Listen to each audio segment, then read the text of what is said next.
Le Premier ministre, chef du gouvernement, a souligné que les élections présidentielles se tiendront aux dates prévues.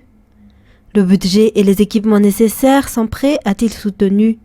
D'autre part, l'Union européenne a annoncé leur volonté de soutenir Madagascar selon son ambassadeur. Elle a également souligné que l'Union européenne enverrait des observateurs pour s'assurer de la transparence des élections.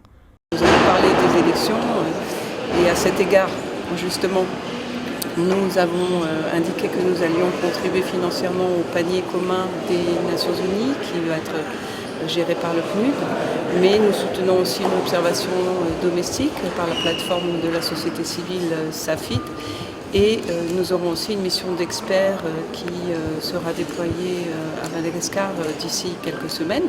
Une rencontre entre le gouvernement malagasy et les ambassadeurs des pays membres de l'Union européenne s'est tenue ce jour au ministère des Affaires étrangères à Anoussi.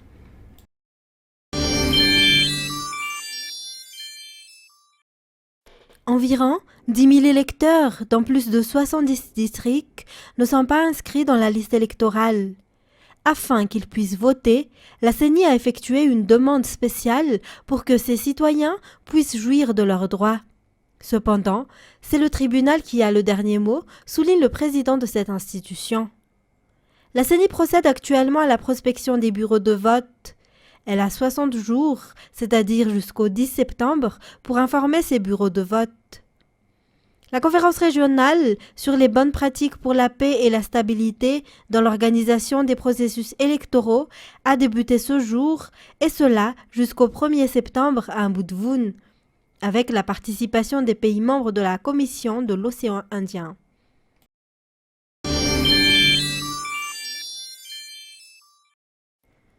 Les cartes électorales de 6 districts sur les 119 sont éditées selon le directeur de cabinet de la CENI. Cela a débuté cette semaine et sera achevé d'ici le 10 septembre.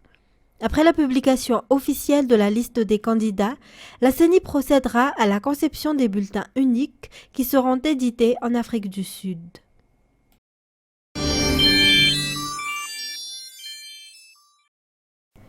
L'association des maires dans le district de Manour réitère son soutien au président de la République Andrzej. Il réclame ainsi sa candidature pour que les travaux en matière de développement se poursuivent selon les explications. Plusieurs travaux en vue de mettre en place le développement sont actuellement en cours dans la région Anoussi, notamment la réfection de routes, la construction d'écoles, de stades, d'hôpitaux, de CSB et autres infrastructures Manarapench. Le district d'Ambossar Sud fait partie des districts privilégiés par ce régime.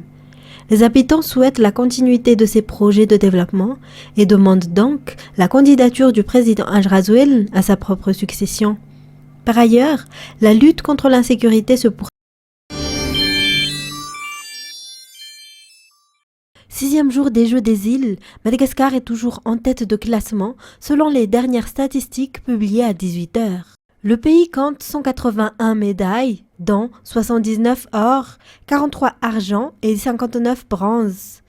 Maurice se trouve derrière Madagascar avec 179 médailles, dont 61 or, 62 argent et 56 bronze. À la fermeture du podium se trouve la Réunion avec 161 médailles, dont 59 or, 54 argent et 48 bronze.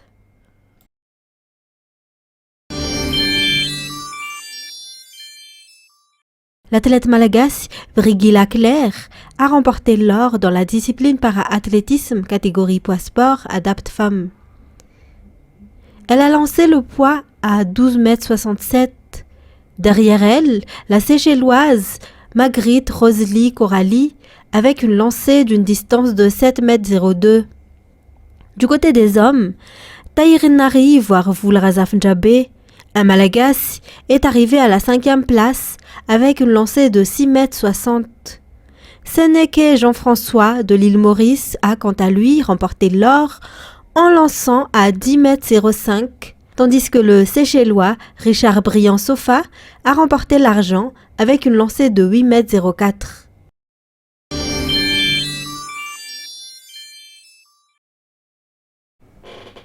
La Réunion, à travers Thomas Patrice, a remporté le médaille d'or en cyclisme dans la catégorie contre-la-montre avec un temps de 34 minutes 56 secondes 34 tierces. Le Malagasy Dino Mohamed Oulder se trouve quant à lui à la 15e place avec un temps de 38 minutes 23 secondes 78 tierces. Il y a eu 35 participants pour la catégorie hommes.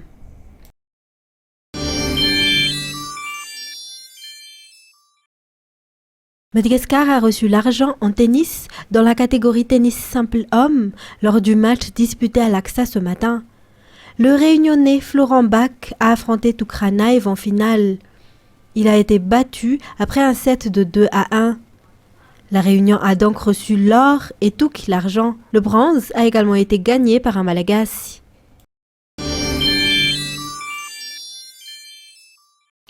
Nirofitsika malagasy ny medaly volamena 3 tamin'ireo 10 adivana androany teo amin'ny taranja tsipika Nedbe tety amin'ny kianjan'ny Vodivorona. Tamin'ity androany ity no niditra tamin'ny dingana famaranana ny teo amin'ny sokajy olon-tokana na ny tête-à-tête lahy sy vavy ary ny an'olon-droa miaraka na ny doublette mixte izany. Teo amin'ny sokajy vehivavy tête-à-tête mirana solotena malagasy ny fananana tamin'ilay Réunionnais teto amin'ity famaranana ity.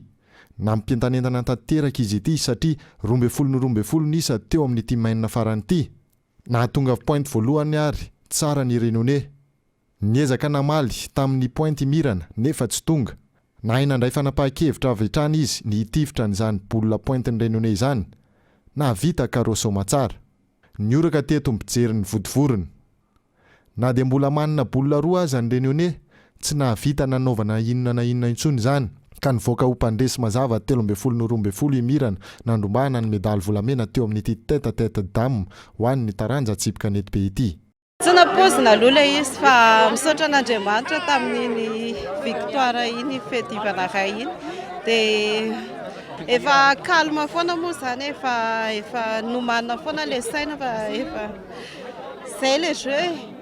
Teo amin'ny sokajy lehilahy ho an'izay tête-à-tête izay ihany itotonona no niatrika ny famaranana ho antsika malagasy nazava ny isa nandreseny an'ilay Réunionnais teo amin'ny lalao famaranana tamin'ny isa 14. Ho an'ny fifaninanana ho an'olon-droa miaraka lahy sy vavy mitambatra na ny doublette mixte kosa indray tsy namelany Donald sy Tina raha tsy azon'izy menada ireto ny medaly volamena rehefa nandresy an'la Réunion teo amin'ny manasa-dalana izy ireo. Isa 13 kosa no nandavon'izy dahy ireto any Comore teo amin'ny lalao famaranana. Medaly volamena avy hatrany no nisantaran'izy dahy ireto ny fandraisana anjara voalohany teo amin'izany hoe lalao ny nosy izany. Eo ihany aloha le izy hoe vao voalohany dia somary tsy maintsy mitepotepy kely le fo fa zany hoe efa tsara le fanomanana. Ny stress ihany fa avetsina iny. Fa teo amin'ny fifaninanana mitifitra na ny tir de précision dia medaly volafotsy avokoa no azon'ny mpilalao malagasy lahy sy vavy. Tsara ny vokatra raha ho an'ny taranja tsipika Nedbe ary mbola misy medaly maro iadivana azo alaina tsara toy amin'ny fifaninanana amin'izao lalao ny nosy izao. Raha ny vokatra aloha zany vao manomboka androany moa vao manomboka hoe mivoaka médaille zany satria mbola lalao fanitsanana nanomboka tamin'ny sabotsy teo. Dia raha ohatra ka tamin'ny maraina teo zany dia ohatrany somary azo lazaina hoe latsaka kely ihany tsika teo amin'ny resaka tir de précision. Ny antony moa zany dia hoe tsy dia nanomana loatra ngamba tsika tany amin'le tir de précision satria tsika tsy nanana an'le tapis fanaovana ny tir de précision io. Dia nanafatra ihany moa tsika fa efa tara zany fanafarana an'izy dia Maurice zany napindrana antsika fa nieritreritra zany hoe tsy asina tir de précision pétanque tamin'ity jeu des îles ty. Dia Maurice moa nanaiky napindrana zany au dernier moment dia lasa tsy nahomana antsika tany amin'ny tir de précision dia somary votsitra ny médaille d'or tsika tamin'ny maraina any amin'izay tir de précision zay. Na ho an'ny vehivavy na ho an'ny lehilahy zany ho an'ny médaille d'or zany votsitra avokoa fa médaille d'argent no azontsika dia médaille de bronze. Médaille d'or telo izay tao anatin'ny pétanque zany ty tolakandro ity zany lasatsika avokoa zany dia misaotra an'ireo mpanohana misaotra an'ireo mpijery rehetrarehetra zay tena hoe tonga be da be na dia mangatsika ara na dia lavitra reny etỳ Vodivorona fa zay le fitiavantsika gasy pétanque zay dia makasitraka raha manantena trany fanohanana fanohanana ho an'ireo joueurantsika ireo zany fa mino sy matoko za fa tsy ho votsitra tsony angamba médaille rehetrarehetra ao aorianan'izao androany zao.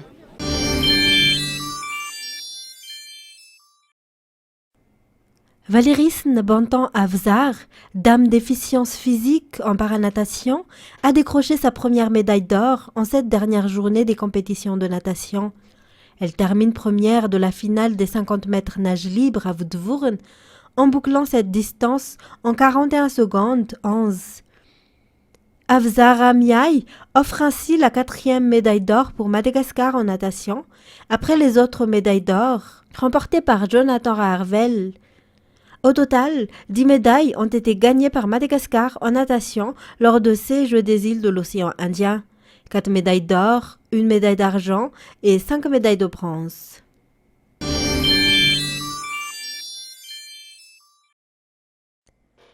Le village culturel au village Warandoutapenak est le nouveau centre de loisirs pendant ces Jeux des îles. De nombreuses personnes y sont déjà venues.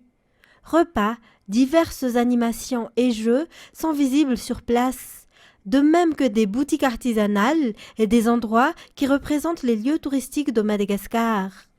Des spectacles ont également lieu chaque jour à 16h. Pour demain, Meisa, Ranji Ernest et Samuel animeront la scène. Pour vendredi, Shine animera la scène. Et pour samedi, le trio de G5, Rek Band et Denise enflammeront le village culturel. À noter que le village est ouvert jusqu'à 22h et sera clôturé le 2 septembre.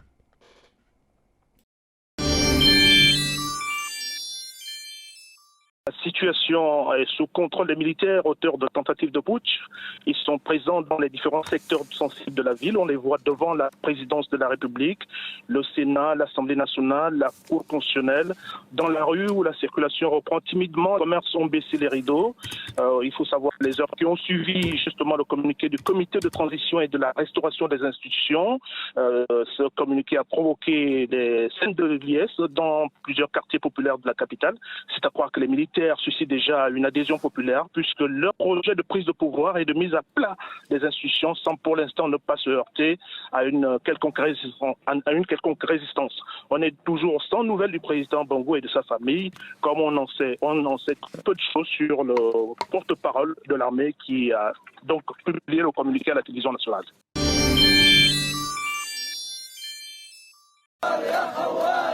Abat Bachar al-Assad, le traître, c'est ce que scandent ces manifestants en brandissant le drapeau de la minorité druze. La contestation se poursuit quotidiennement dans les rues de Soueïda, dans la province de Dera, au sud du pays. Dans un contexte général de forte hausse des prix, le mouvement a été déclenché à la mi-août par la levée des subventions gouvernementales sur le carburant. En quelques jours, les revendications sont devenues plus politiques. Notre seule volonté, c'est le transfert pacifique du pouvoir, pour qu'on se débarrasse de ce gang au pouvoir, sans émeute ni effusion de sang. S'il vous plaît, partez Bachar al-Assad, c'est fini tout ça. Soueïda, fief de la minorité religieuse druze, était resté largement à l'écart du conflit déclenché en 2011. Le mouvement de mécontentement, jusqu'ici très localisé, s'est propagé à d'autres villes, notamment dans la province d'Idlib au nord du pays, comme ici à Binish, comme le confirment les observateurs de France 24 qui ont recueilli et vérifié ces vidéos amateurs. Ici, c'est à Jazim, dans la province de Dera. Le régime de Damas attribue les difficultés économiques aux sanctions occidentales, mais de nombreux Syriens pointent du doigt le président lui-même, réclamant son départ. Nous sommes tous unis. Aucun drapeau ne peut nous diviser. Aucune religion ne peut nous diviser. Nous tous, Syriens, sommes solidaires. Nous n'accepterons rien de moins que la chute du régime. La province de Dera, repassée sous contrôle du régime de Bachar al-Assad il y a 5 ans, a été le berceau du soulèvement populaire de 2011. Les manifestations pacifiques y ont été violemment réprimées par le régime de Bachar al-Assad, conduisant à une guerre civile qui a tué des centaines de milliers de Syriens et déplacé des millions d'autres. En bref.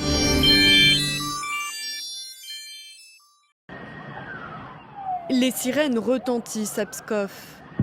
Une épaisse fumée noire s'échappe d'un bâtiment en feu. 10 à 20 drones, selon les autorités russes, auraient frappé l'aéroport de cette ville située au nord-ouest de la Russie, à seulement quelques dizaines de kilomètres de la frontière avec l'Estonie. Une attaque de drone a été repoussée à l'aéroport. Aucune victime, Dieu merci. L'ampleur des dégâts est désormais en cours d'évaluation. Tous les services sont sur place. Nous avons organisé une réunion d'urgence et défini les principales actions. Les autorités russes accusent Kiev d'avoir mené une vaste opération la nuit dernière. 6 régions russes auraient été ciblées par des drones ukrainiens. Pskov, Bryansk, Kalouga, Belgorod ou encore la péninsule de Crimée. Depuis des semaines, l'Ukraine intensifie les attaques de drones sur fond de contre-offensive lancée début juin. Des drones kamikazes comme ceux-ci, fabriqués aux 4 coins du pays et dont le but est aussi d'installer la guerre sur tout le territoire de la Russie, y compris en son cœur à Moscou, où une frappe avait endommagé partiellement cet immeuble la semaine dernière, en plein centre-ville. Mais aussi en mer Noire, où l'armée cible les navires russes et les bases navales stratégiques.